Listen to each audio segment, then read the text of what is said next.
In this tutorial, I'll go over how to import Outlook archive files, otherwise known as PST files, into your Outlook client.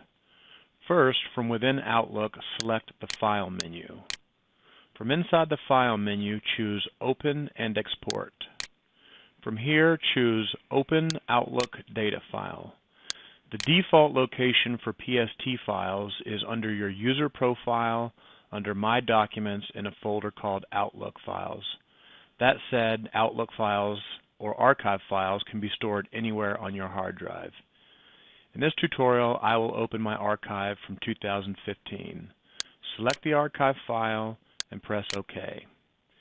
You'll notice that in your Outlook pane, the PST file that you just opened will show up on the bottom. If you would prefer this file to be moved to the top, simply drag and drop anywhere on your preview pane. That's it.